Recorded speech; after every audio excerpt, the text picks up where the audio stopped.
diberkati. Shalom. Apa kabarnya pagi hari ini?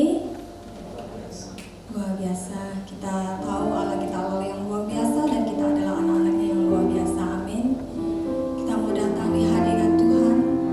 Kita mau naikkan pujian bagi Dia. Biarlah pujian ini boleh berkenan di hati Tuhan. Dan kita percaya bahwa Tuhan Allah hadir di tengah-tengah kita. Pagi hari ini biarlah kasih setia Tuhan menyertai hidup kita dan sampai hari nanti.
sembah.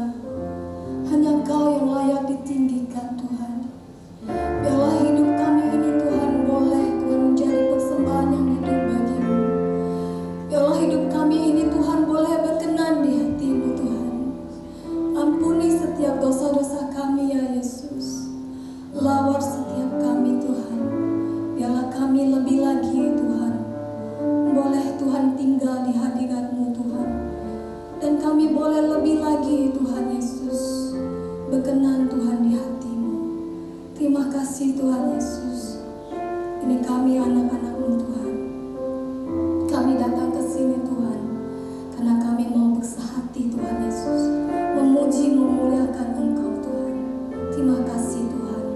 Kami mau naikkan pujian kami lebih lagi Tuhan Yesus. Terima kasih Tuhan Yesus.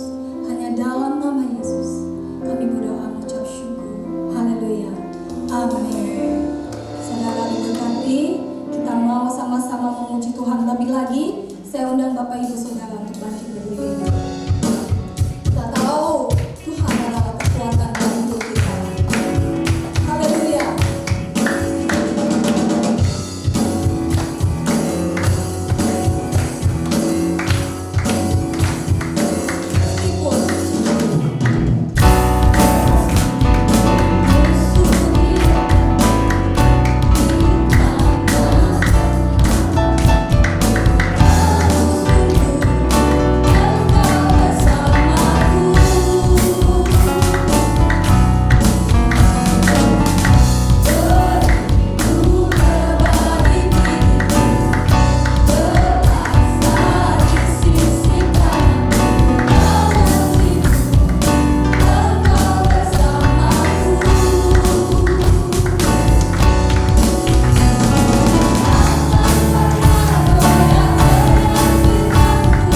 berikan pujian lagi bagi Allah kita.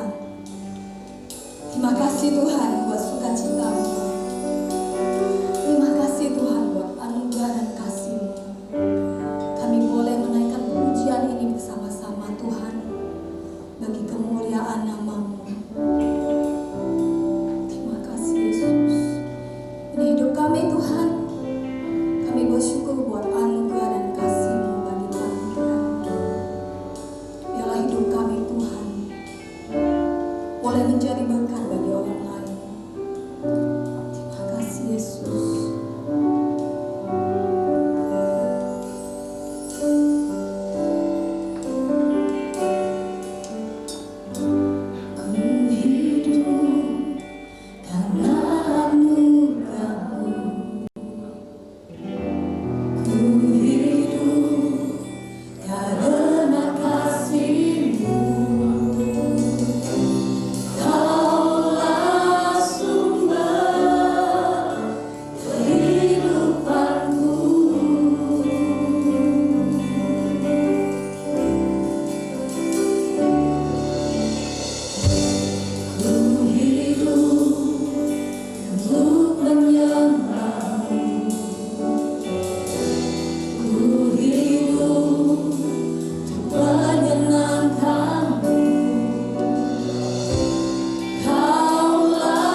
Sungguh hanya Engkau yang layak untuk disembah Tuhan. Sungguh Engkau yang layak ditinggikan. Karena Engkau Tuhan yang berdaulat penuh atas hidup kami. Biarlah Engkau tetap Allah selamanya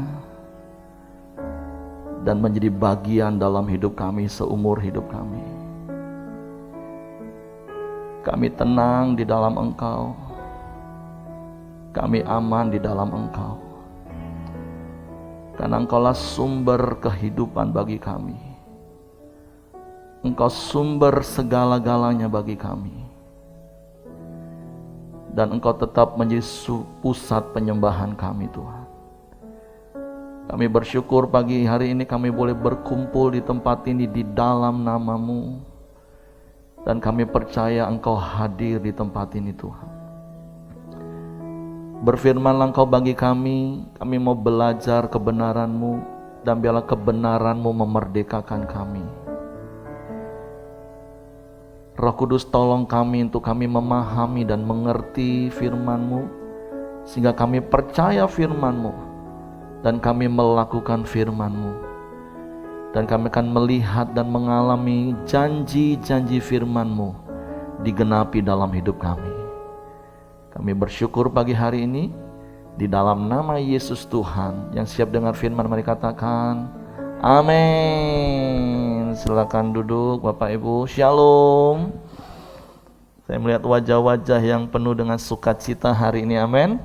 Karena kita bersumber dan kita berpusat kepada Allah yang menjadikan langit dan bumi, Allah yang dapat melakukan segala perkara yang terbaik bagi hidup kita. Sehingga kalau kita masih boleh hidup hari ini, itu semua karena anugerah Tuhan.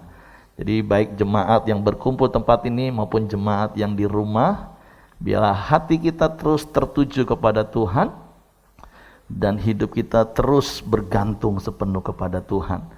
Nah, sebelum saya melanjutkan firman Tuhan untuk prinsip-prinsip doa yang efektif seri yang kedua, mungkin lebih baik kita dengarkan dulu beberapa pengumuman multimedia untuk sepanjang minggu ini.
Oke, itu beberapa informasi untuk sepanjang minggu ke depan.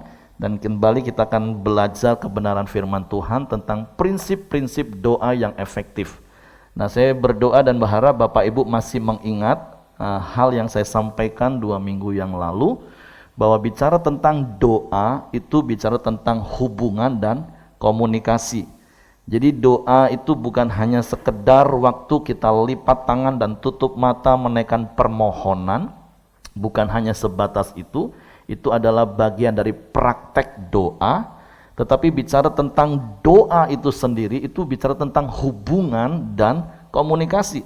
Dan sekali lagi saya mau meneguhkan bahwa setiap kita mempunyai hubungan yang sangat dekat dengan Tuhan, karena kita diberi hak sebagai orang-orang yang percaya kepada Yesus menjadi anak-anak Allah, amin.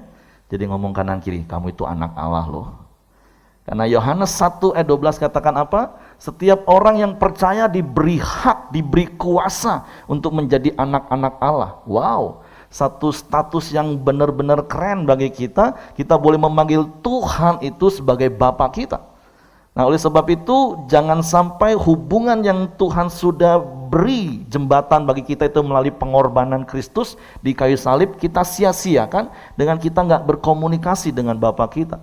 Dan 2 minggu yang lalu saya sudah jelaskan berkomunikasi itu sekali lagi bukan hanya sekedar waktu kita lipat tangan dan tutup mata. Iya, ada waktu di mana kita boleh secara intim, secara pribadi bertemu muka dengan muka di dalam doa-doa pribadi kita. Kita masuk kamar kita lipat tangan, kita tutup mata, kita tekuk lutut kita menyembah memuji Tuhan. Iya, itu juga doa. Tapi bukan berarti ketika engkau sedang bekerja, engkau mengalami masalah dan engkau nggak bisa ngomong dengan Bapa di surga. Karena kapanpun, dimanapun Tuhan hadir. Karena Tuhan bersama dengan kita. Tuhan di dalam kita dan kita di dalam Tuhan. Amin. Jadi dalam segala keadaan, pergunakanlah apa yang Tuhan sudah beri dalam hidup kita. Yaitu untuk kita selalu berkomunikasi. Nah, 2 minggu yang lalu saya juga sudah sampaikan prinsip yang pertama tentang doa yang efektif, yaitu berdoa dengan sepakat. Nah, bicara tentang prinsip Bapak Ibu, ini bukan prinsip satu, kalau nggak cocok nanti dicoba prinsip yang kedua, nanti kalau nggak cocok prinsip yang kedua, dilakukan prinsip yang ketiga. Bukan seperti itu Bapak Ibu. Tapi setiap prinsip ini bersamaan dalam hidup kita, itu kita lakukan bersama-sama. Sama seperti kalau Bapak Ibu ingat salah satu sesi di SPK, ada 3 prinsip keuangan merdeka, itu yaitu setia mengelola, setia menerima, dan setia memberi. Nah, itu 3-tiganya harus berjalan bersama-sama, dipraktekkan sama-sama. Bukan coba dululah, kelolalah. Ternyata kok nggak merdeka, ya sudahlah kita coba yang prinsip kedua. Nggak seperti itu. Nah, begitu juga dengan prinsip-prinsip doa yang efektif. Maksud saya jangan sampai seperti ini, Pak kami sudah sepakat Pak, tapi kok nggak efektif doa kami Pak. Nah, sekali lagi Bapak Ibu saya mengingatkan bicara tentang prinsip-prinsip doa yang efektif, itu apa yang mau kita belajar bersama-sama, kita praktekkan seluruhnya, bukan hanya sebagian. Nah, prinsip yang pertama saya sudah sampaikan yaitu berbicara tentang berdoa dengan sepakat. Bukan nunggu kalau kita berdoa berdua atau bertiga baru kita harus sepakat, tapi ketika kita doa pribadi, prinsip berdoa dengan sepakat itu juga berlaku. Artinya roh, jiwa, dan tubuh kita itu harus sepakat, seperti yang saya kasih contoh. Jangan kita berdoa minta umur panjang, badan yang sehat, tapi olahraga nggak mau, makan suka-suka, tidurnya nggak teratur bergadang. Gimana kita mau mempunyai umur panjang dan tubuh yang sehat? Kalau kita berdoa, Tuhan biarlah rumah tanggaku dipenuhi dengan damai sejahtera-Mu, biarlah rumah tanggaku dipenuhi dengan keharmonisan, tapi pasangannya diajak berantem setiap hari, itu nggak sepakat namanya. Jadi apa yang kita naikkan sebagai permohonan doa kepada Tuhan, itu yang kita praktekkan. Jadi roh, jiwa, dan tubuh kita sepakat. Sama seperti saya kasih contoh yang lainnya, kita berdoa Tuhan berkati pekerjaanku supaya omsetnya semakin bertambah, tapi kerjanya males, ya nggak mungkin Bapak Ibu. Nah, apalagi kalau bicara tentang suami istri, orang tua anak. Tapi kan 2 minggu yang lalu saya sudah kasih caranya, bagaimana kita bisa sepakat dengan diri kita sendiri. Nggak ada cara lain, kita harus suka firman Tuhan, renungkan firman Tuhan, taklukkan pikiran kita pada pikiran Kristus, yaitu firman Tuhan. Nah, yang kedua, bagaimana supaya suami istri, orang tua, anak itu bisa sepakat? Ngobrol, diskusi. Dengan apa? Dengan rendah hati dan rela berkorban. Menganggap kepentingan orang lain itu lebih penting. Sampai ketemu kata sepakat, baru naikkan doa. Nah, hari ini kita akan lanjut kepada prinsip yang kedua, yaitu berdoa dengan percaya. Nah, di dalam Markus pasal yang ke-11 ayat 23 mulai sampai ayat yang ke-24, firman Tuhan berkata seperti ini.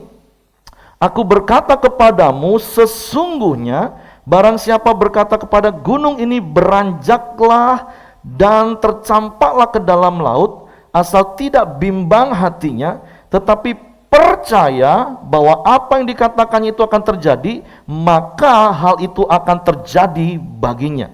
Karena itu aku berkata kepadamu, apa saja yang kamu minta dan doakan, percayalah bahwa kamu telah menerimanya, maka hal itu akan diberikan kepadamu. Yang percaya katakan amin. Nah, firman Tuhan mengingatkan kita pagi hari ini prinsip yang kedua yang harus kita praktekkan di dalam hidup kita. Kalau kita mau doa kita itu menjadi doa yang efektif, doa yang didengar dan dijawab Tuhan, itu harus berdoa dengan percaya. Bahkan kalau kita baca di Matius 17 ayat 20, firman Tuhan katakan, engkau enggak perlu punya iman yang besar. Kalau kau punya iman sebesar biji sesawi saja, maka engkau bisa berkata kepada gunung ini pindah ke sana, dan gunung itu akan pindah. Nah, Bapak Ibu nanti boleh searching di Google kisah tentang sebuah gereja yang ada di Kairo, Mesir. Ini gereja Santo Simon, tapi di kalangan para wisatawan Indonesia, ini dikenal sebagai gereja sampah. Nah, saya bersyukur tahun 2013 saya ada di tempat ini, tapi yang 2017 kami nggak mampir lagi ke Mesir. Nah, gereja ini punya sejarah. Nah, Bapak Ibu nanti boleh searching di Google, bagaimana Matius 17 ayat 20 itu digenapi di tempat ini. Karena beberapa abad yang lalu ketika Mesir mulai diinvasi oleh bangsa lain dan kekristenan hari-hari itu di tempat itu ditindas, dan karena ada salah satu orang Kristen yang berkhianat dan akhirnya dia memberikan informasi kepada pemimpin baru negeri itu bahwa gampang caranya kalau mau memusnahkan kekristenan. Karena di dalam firman Tuhan di Matius 17 ayat 20 dikatakan bahwa kalau kita punya iman sekecil biji sesawi saja, maka kita bisa memindahkan gunung. Nah, akhirnya pemimpin baru itu panggil pemimpin orang Kristen yang ada, dan mereka ditantang. Kalau memang benar ayat firman Tuhan ini, buktikan. Kalau enggak, pilihannya kamu ikut kami, atau kalian keluar dari negeri ini, dan yang ketiga mati. Itu pilihannya. Bayangin Bapak Ibu, kalau kita orang percaya, terus diperhadapkan pilihan berdasarkan firman Tuhan. Karena di dalam Matius 17 ayat 20, ayat yang sama dengan ayat yang kita baca tadi, asal kita punya iman sebesar biji sesawi saja, kita bisa pindahkan gunung. Mungkin kita bisa ngomong gini, oh kalau di dalam tafsiran gunung itu kan bicara tentang masalah. Oh ya, gunung bisa menjadi masalah ditafsirkan, dan kita bisa memindahkan masalah kita. Atau minimal kita bisa melewati masalah kita. Karena ada ayat dalam Zakaria, bukan oleh kuat dan gagahku tetapi oleh rohku, maka gunung-gunung di hadapanku menjadi rata. Wow, itu kan keren doa iman seperti itu. Tapi kadang, nah nanti saya jelaskan di dalam prinsip yang ketiga. Kadang banyak orang bisa mengaplikasikannya secara salah, bukan beriman tapi ngotot. Nah, tapi kembali kepada kisah gereja Santo Simon ini, atau gereja sampah yang ada di Kairo tadi. Akhirnya orang Kristen itu berkumpul. Bapak Ibu bisa bayangin ya, bagaimana gundah gulana dan galaunya. Makanya saya pernah ajar sebuah prinsip, diserang rasa khawatir itu normal Bapak Ibu. Tapi hidup dalam kekhawatiran itu abnormal. Nah, saya percaya hari itu mereka mulai galau, mereka mulai diserang rasa khawatir. Bahkan mungkin kalau saya, mungkin saya akan ngomong gini, Tuhan, ngapain juga lalu ngomong seperti itu 2000 tahun yang lalu dan dicatat di Alkitab, sekarang itu menjadi bumerang bagi kami. Mungkin. Tapi dari kisah itu akhirnya jemaat Tuhan hari-hari itu mereka sepakat, mereka berdoa dan mereka minta waktu 3 hari kepada pemimpin yang baru itu. Beri kami waktu 3 hari. Dan akhirnya mereka sepakat doa, puasa, mereka percaya kepada Tuhan. Dan sampai hari yang ketiga, menjelang hari yang ketiga, enggak terjadi apa-apa tuh. Tapi pemimpin jemaat waktu itu dapat penglihatan untuk ketemu dengan seseorang yang bernama Simon, tukang penyamak kulit. Dan dia taat suara Tuhan.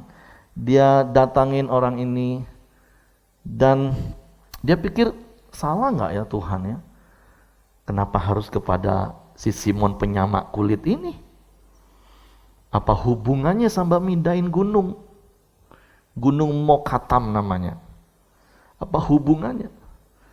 Tapi akhirnya melalui Simon inilah mereka dikumpulkan ketika diperhadapkan dengan pemimpin baru bangsa itu. Dan semua orang Kristen diperhadapkan, sekarang buktikan bahwa ayat itu betul adanya. Akhirnya mereka nyanyi lagi, mereka menyembah Tuhan, sebuah kalimat pengagungan, keyakinan kepada Tuhan 400 kali.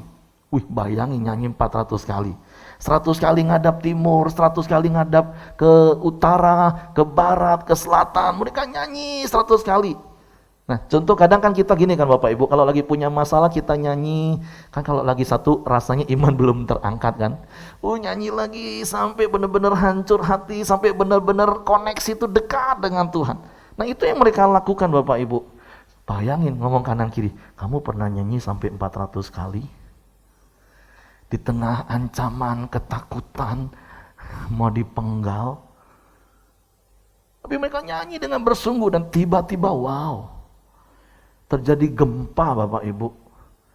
Dan gunung Mokatam itu bergeser. Bergesernya bukan dikit. Saya searching di Google 3 kilo bergesernya. Sehingga tempat di mana mereka berkumpul tadi yang seharusnya matahari itu nggak kelihatan karena masih tertutup gunung. Karena pagi-pagi mereka sudah disuruh. Tiba-tiba mereka bisa melihat matahari. Bukan karena mataharinya semakin tinggi Bapak Ibu. Tapi karena gunung itu bergeser. Dan bergesernya 3 kilo. Wow. Dari kisah ini, saya semakin diteguhkan bahwa firman Tuhan itu ya dan amin. Amin. Apalagi firman Tuhan katakan di dalam Markus pasal 9 ayat 23, firman Tuhan katakan seperti ini. Jawab Yesus katamu, jika engkau dapat, tidak ada yang mustahil bagi orang yang percaya. Ini jaminan firman Tuhan.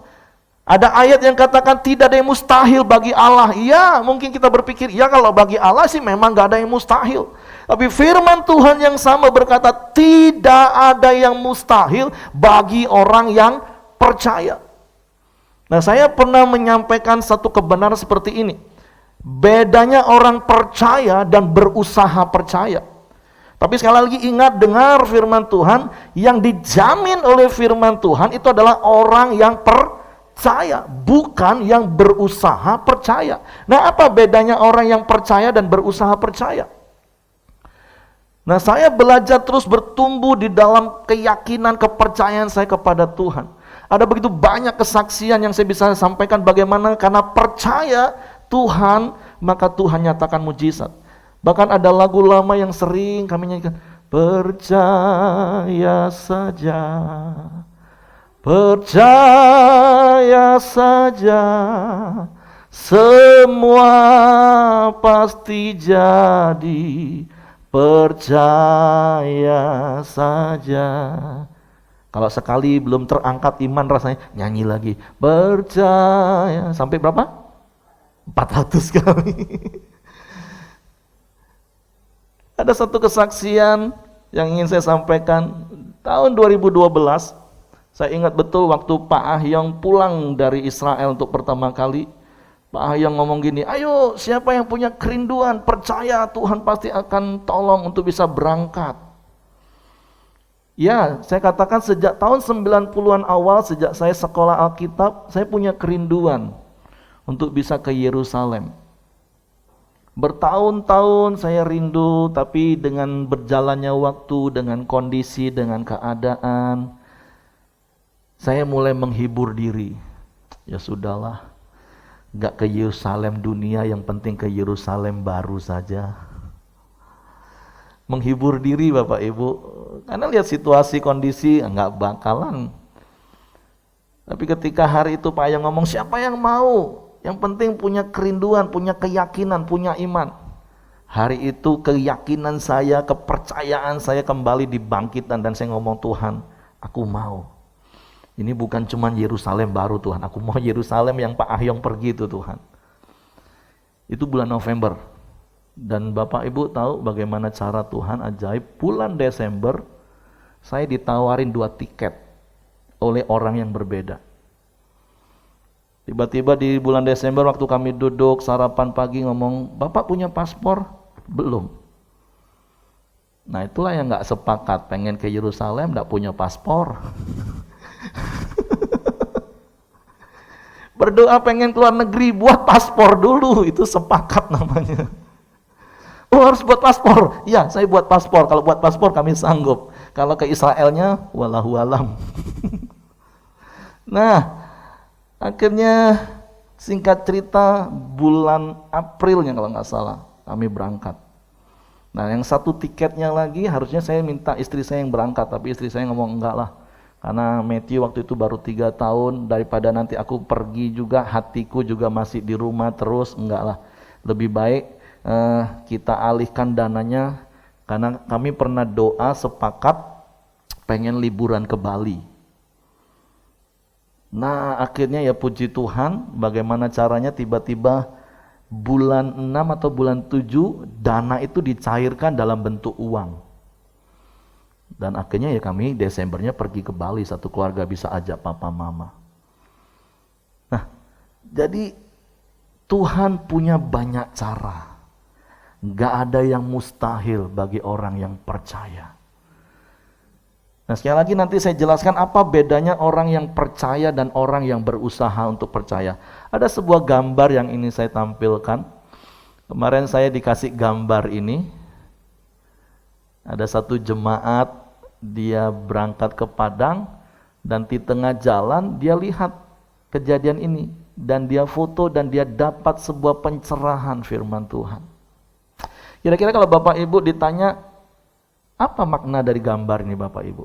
Ngomong kanan kiri. Kalau kamu dibonceng dan tidak bisa lihat ke depan, tidak usah banyak ngoceh. Percaya saja sama yang bonceng. Haleluya. Pernah dibonceng model seperti ini? Kalau ibu-ibu biasanya gimana? Sepanjang jalan bisa ngoceh, nanti agak ngebut dikit. Wah, pokoknya diatur lah yang naik motor. Tanya kanan kiri, yang bisa lihat ke depan tuh siapa? Yang dibonceng atau yang bonceng Bapak Ibu? Nah, hidup kita ini seperti ini Bapak Ibu. Kita ini kan nggak tahu apa yang ada di depan kita. Tapi kadang kita mau ngatur yang di depan kita itu untuk mengarahkan jalan kemana kita mau pergi. Masalahnya yang ada di depan kita yang memimpin hidup kita itu adalah Allah yang maha tahu. Allah yang memberikan yang terbaik dalam hidup kita. Dia tahu jalan mana yang paling cepat. Dia tahu jalan mana yang paling baik untuk kita mencapai tujuan kita. Jadi bagian kita hanya percaya saja, percaya saja, semua pasti jadi. Jadi kan Bapak ngomong ada bagian kita yang harus kita lakukan. Iya, orang ini lakukan bagiannya, duduk tenang, pegangi barangnya baik-baik, itu bagian dia. Kalau dia mau barangnya sampai di tempat tujuan dengan selamat dan utuh, pegang aja baik-baik, itu bagian yang bisa dikerjakan dia. Jangan sibuk, sudah gantian, aku yang di depan, kau yang pegang belakang. Nah banyak orang Kristen kan mulai seperti itu. Seperti murid-murid kan. Mereka merasa mereka adalah para nelayan yang ahli di Danau Galilea. Akhirnya waktu mereka menyeberangi Danau Galilea, mereka suruh Yesus di mana Bapak Ibu? Di buritan. Yesus, lu tidur deh. kami ini pengalaman. Dari kecil kami ini nelayan. Kami pasti hantar engkau sampai ke seberang dengan selamat. Tapi apa yang terjadi Bapak Ibu? Baru dihadang oleh badai. Saya udah pernah kan khotbahkan ayat-ayat ini. Di 3 Injil itu ada kisahnya yang saling melengkapi satu dengan yang lain.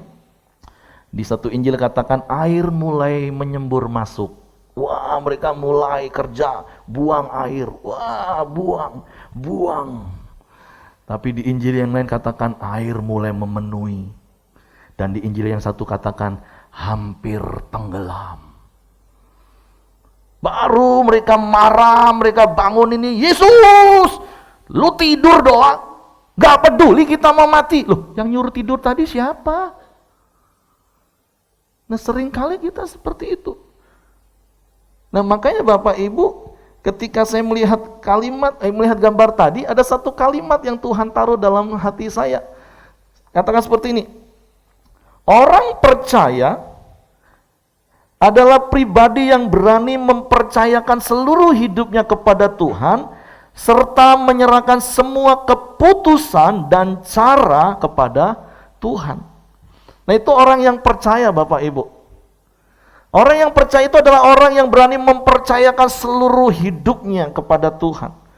Terus menyerahkan semua keputusan dan cara kepada Tuhan. Tuhan punya banyak cara. Saya berkali-kali, saya sering ngomong, masa Tuhan kalah sama Suzuki? Suzuki punya slogan apa?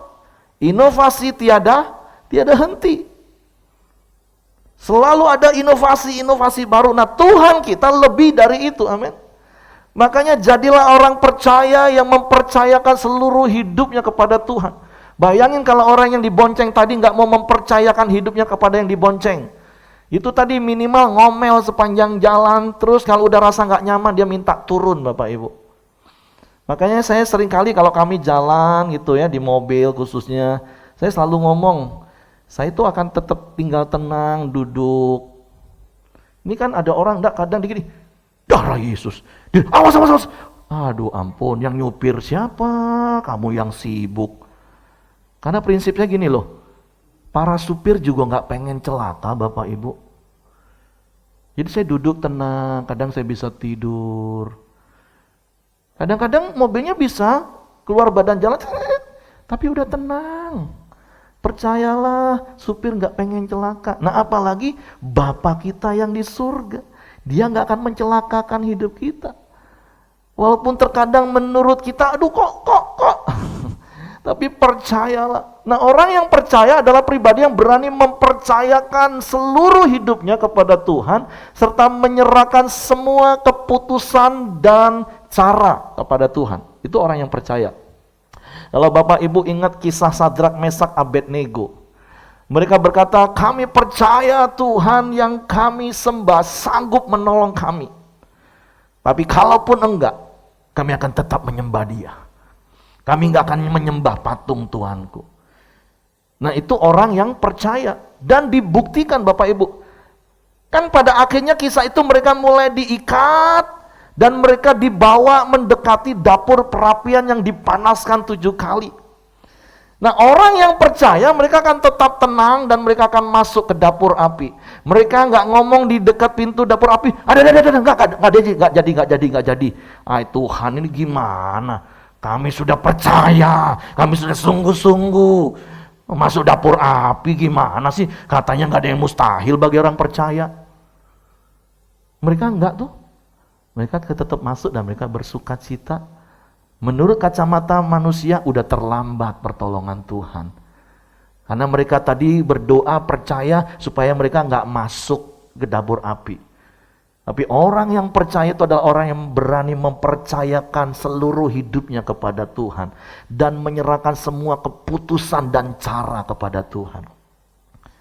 Beda dengan orang yang berusaha percaya. Nah orang yang berusaha percaya kepada Tuhan adalah pribadi yang jika berdoa, maka dia yang apa?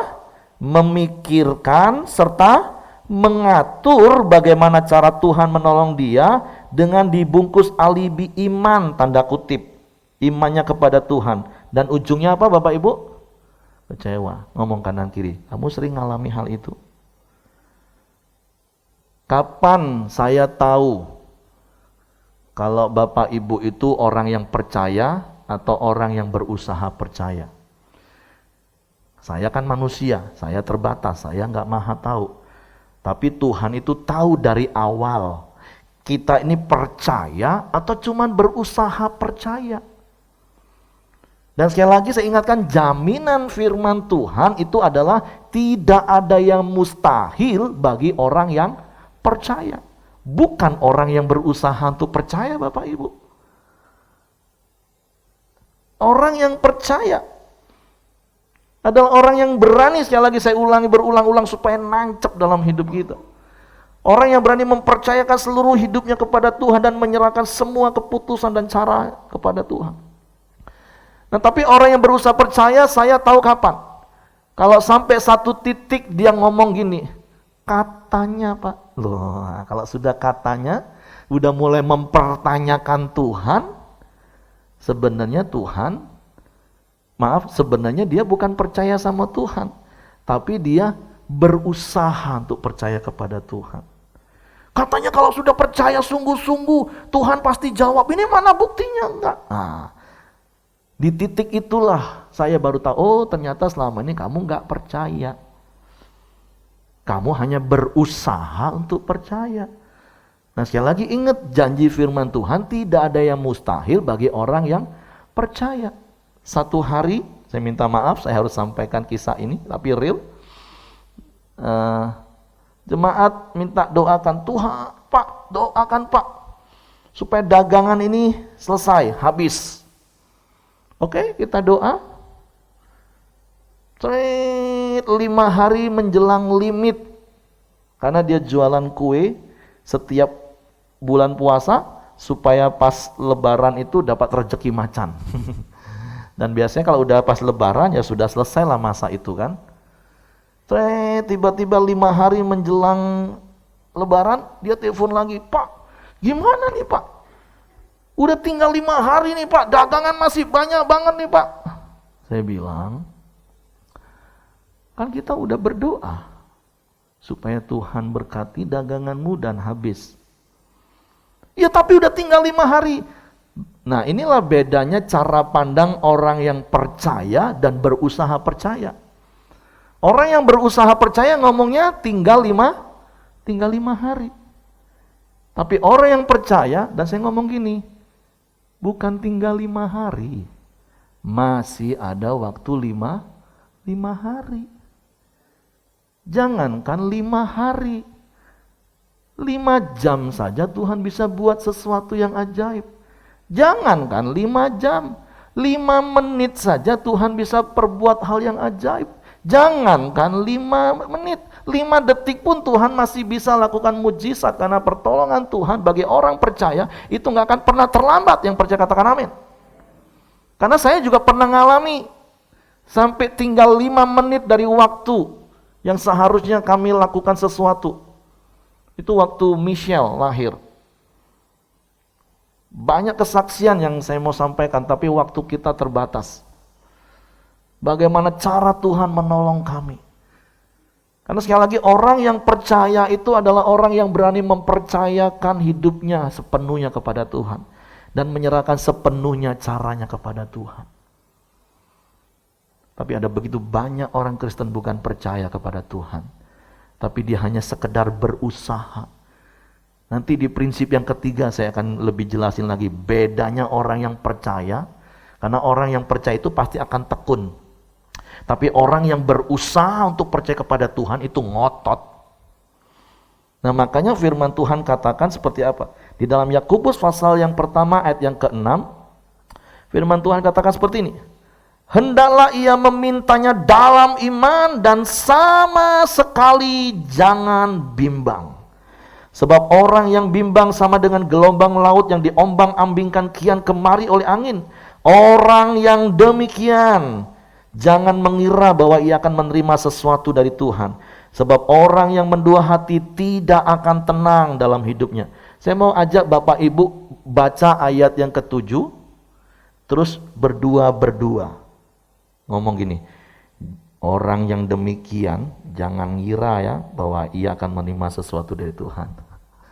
Ayo silakan Bapak Ibu, berdua-berdua sambil lihat ayatnya. 1, 2, 3. Orang yang demikian janganlah mengira bahwa ia akan menerima sesuatu dari Tuhan. Jangan ngira Bapak Ibu, kalau engkau bimbang, kalau engkau khawatir, kalau engkau nggak percaya, kalau engkau hanya berusaha percaya, jangan mengira akan terima. Gak bakalan. Ngomong kanan kiri, gak bakalan. Makanya Amsal pasal 3 ayat 5 katakan, percayalah kepada Tuhan dengan segenap hatimu dan jangan bersandar pada pengertianmu sendiri. Jadi yuk kita belajar untuk percaya kepada Tuhan. Kalau Bapak Ibu masih ingat di ruang Shanghai, saya pernah kasih contoh ilustrasi. Waktu itu ada Pak Alek, ada Ahok, siapa lagi yang gede-gede ya. Saya suruh maju ke depan. Nah, terus Pak Alek kalau nggak salah saya suruh baring dan menjatuhkan diri ya ke belakang. Waduh, coba kalau anak-anak kita, waktu kita suruh, kita taruh dia di tempat tinggi, terus kita, nak lompat nak, ayo lompat nak. Apa yang dilakukan anak kita yang umur 2-3 tahun? Lompat ya. Sekali? Enggak. Lagi pak asik ya. Sampai kita, nak cukup nak, capek nak. Tapi kalau orang tua, lompat, mikir dia. Agak kalau jatuh, mak mana ya? Agak kalau patah pinggang, wah bahaya bisa lumpuh nih. Banyak sekali yang dipikirkan. Bukan berarti kita nggak boleh mikir Bapak Ibu. Amsal pasal 3 15 ayat yang kelima katakan, percayalah kepada Tuhan dengan segenap hatimu dan jangan bersandar pada pengertianmu. Saya sering kali ajar, daripada engkau habiskan energi untuk memikirkan berjam-jam tentang masalahmu, lebih baik engkau ambil waktu engkau ngomong sama Tuhan. Contoh kecil saja yang saya sering dengar kesaksian. Siapa yang pernah kehilangan kunci di sini? Kunci rumah. Hari ini kami kehilangan kunci soalnya. Sibuk cari mikir di mana ya, aduh di mana ya. Karena momen ini saya diingatkan lagi, iya ya, kenapa lu nggak tanya sama Tuhan yang Maha Tahu ya? Tuhan, di mana sih kunci itu Tuhan? Pernah ngalami seperti itu? Sudah capek baru tanya? Lebih baik harusnya di awal tanya Tuhan, nanti Tuhan yang pimpin pikiran kita, ingetin. Seperti itu cara hidup kita, amin. Jadi hari ini kalau engkau mau doamu menjadi doa yang efektif, percaya. Tuhan yang akan buka pikiranmu untuk melakukan apa yang harus engkau lakukan, untuk mencapai dan memperoleh apa yang kau doakan, amin. Jadi come on, saya mendorong seperti gambar tadi saja, ingat ya. Kita ini punya Tuhan yang memimpin hidup kita, Dia yang tahu mana yang terbaik. Tapi ingat, masih ada satu prinsip lagi yang harus kita praktekkan bersama-sama. Karena kalau enggak sampai kepada prinsip yang ketiga, takutnya nanti kita bukan menjadi orang yang percaya kepada Tuhan, tapi ternyata kita hanya berusaha kepada Tuhan karena mulai mempertanyakan, Tuhan aku sudah percaya, kata Pak Heri bilang kalau percaya pasti dijawab Tuhan. Yang ngomong itu bukan saya, firman Tuhan Bapak Ibu. Tapi prinsip yang ketiga nantikan, amin. Jadi hari ini Tuhan mengingatkan kita, percayalah kepada Dia. Serahkan sepenuhnya hidupmu kepada Dia. Dia yang Maha Tahu. Dia yang mengerti dan memegang masa depanmu. Dia yang tahu yang terbaik untuk dirimu. Amin. Mari kita bangkit berdiri. Kita naikkan sebuah pujian. Saat ku tak melihat jalanmu. Saya nggak tahu apakah Bapak Ibu engkau sedang punya pergumulan. Sesuatu yang sedang kau doakan. Engkau sudah sepakat suami istri.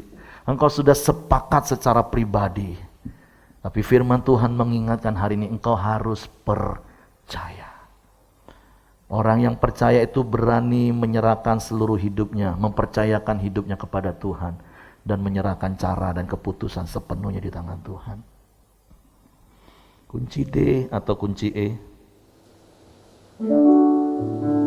Saat ku tak melihat jalanmu, saat ku tak mengerti rencana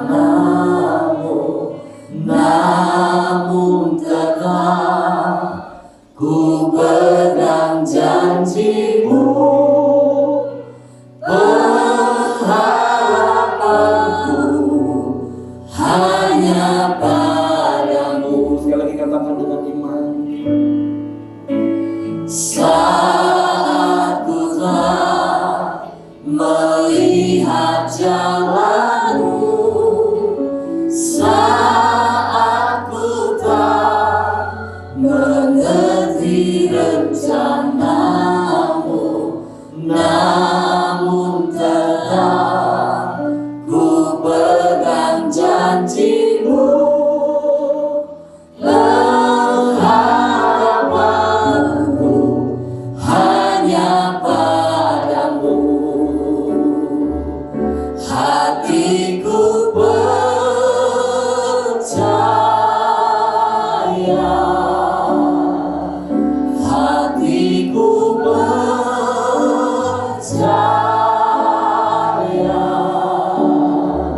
hatiku percaya,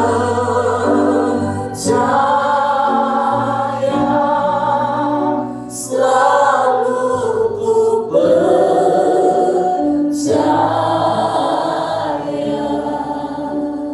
Terkadang ketika engkau punya pergumulan dan persoalan dan permasalahan,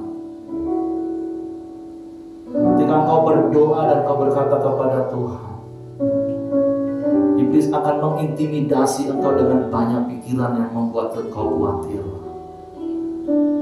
Dan nasihat saya, daripada engkau bingung memikirkan apa yang membuat engkau khawatir dan engkau gak tahu lagi apa yang harus engkau katakan, lebih baik kalau cuma ngomong dengan pujian dikatakan, Tuhan, hatiku mau tetap percaya kepadamu.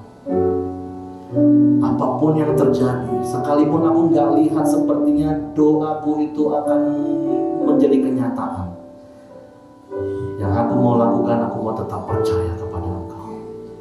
Hari ini saya beri kesempatan bagi Engkau Bapak Ibu secara pribadi datang kepada Tuhan. Apakah pergumulanmu belum terjawab sampai hari ini? Dan iblis sedang mengintimidasi engkau untuk kau mulai mengkhawatirkan apa yang kau doakan, mulai mempertanyakan Tuhan. Mari bersama saya nyanyikan pujian dengan iman.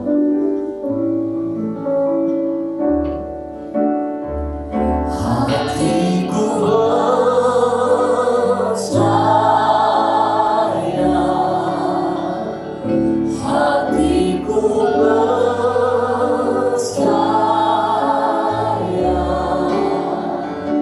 hatiku percaya, selalu ku percaya. Kami mau melakukan bagian kami, yaitu tetap percaya bahwa Engkau sanggup dan Engkau mampu. Kami mau melakukan bagian kami, itu kami tetap percaya bahwa Engkau tahu yang terbaik bagi kami, Tuhan. Terima kasih buat kebenaran firman-Mu hari ini. Teguhkan hati kami, kuatkan iman kami untuk terus percaya kepadamu. Terima kasih buat pagi hari ini kami boleh berkumpul di tempat ini, bahkan setiap umat-Mu yang mengikuti secara online di rumah. Kami percaya Engkau Bapa yang mengasihi kami, Engkau Bapa yang tahu yang terbaik bagi kami. Sebab itu kami mau mempercayakan seluruh hidup kami sepenuhnya ke dalam tangan-Mu, dan menyerahkan semua keputusan dan cara kepadamu untuk menolong kami. Kami hanya mau melakukan bagian kami, percaya kepadamu. Tuhan, terima kasih. Sebentar kami akan pulang ke rumah masing-masing. Tuhan sertai, Tuhan lindungi, Tuhan jagai, Tuhan berkati. Bahkan sepanjang minggu ke depan ini Tuhan, pemeliharaan tangan kuasa-Mu ajaib bagi kami. Engkau yang memimpin langkah-langkah hidup kami, Engkau yang memberikan yang terbaik bagi kami. Terpujilah nama-Mu Tuhan. Kiranya kasih karunia Bapa, damai sejahtera dari Yesus Kristus, serta pimpinan persekutuan Allah Roh Kudus menyertai kita sekalian mulai hari sampai Maranatha.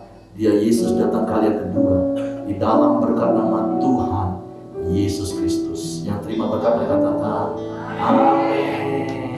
Selamat hari Minggu dan Tuhan memberkati. Sampai ketemu.